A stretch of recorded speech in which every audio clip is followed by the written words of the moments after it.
श्रीराम समर्थ. सद्गुरू श्री ब्रह्मचैतन्य महाराज गोंदवलेकर यांचे प्रवचन दिनांक 23 एप्रिल. संतांनी लिहिलेले ग्रंथ हे त्यांच्या मृत्यूपत्रासारखे आहेत.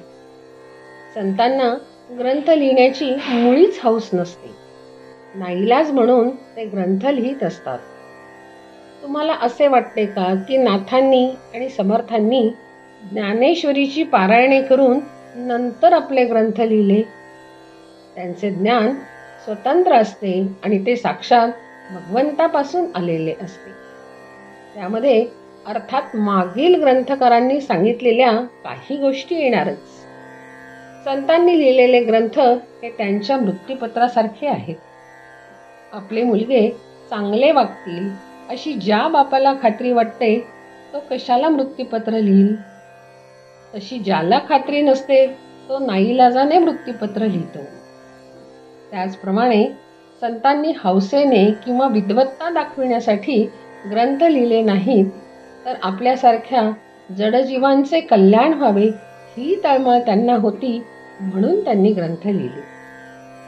पोथी, पुराणे, सत्पुरुषांचे ग्रंथ यांचा आपल्या जीवनाशी निकट संबंध असतो.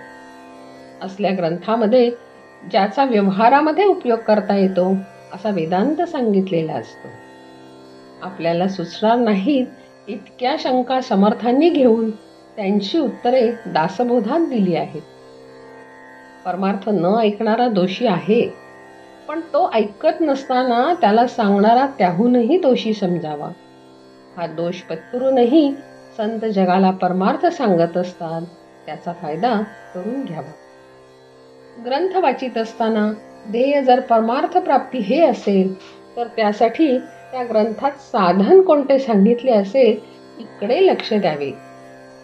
साधनाची योग्य निवड झाली की साध्य साधेलच. ज्या विषयात पारंगत व्हायचे तीच पुस्तके वाचणे जरूर असते. आमचे उलट होते. गणित विषय घेतो आणि वाचतो कादंबऱ्या. मग गणितात पास कसे होणार?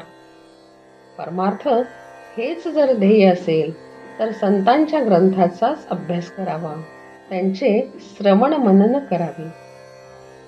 आपण आपले मन भगवंताच्या चरणावर चिकटून ठेवावे आणि देह प्रारब्धाच्या प्रवाहामध्ये सोडून द्यावा. कधी तो सुखात राहील तर कधी तो दुःखात राहील. कधी तो बरेच दिवस सरळ जाईल तर कधी तो मध्येच गचका खाऊन बुडायच्या बेताला येईल. पण त्याच्या कोणत्याही अवस्थेमध्ये आपला आनंद कायम टिकेल यात शंका नाही. आपल्या देहाकडे आपण वेगळेपणाने पाहायला शिकले पाहिजे. मन द्यावे भगवंताला आणि देह द्यावा प्रारब्धाला, म्हणजे हे साधे. देहाचे सुखदुःख वरवरचे असावे, ते आत शिरून मनावर परिणाम करता कामा नये.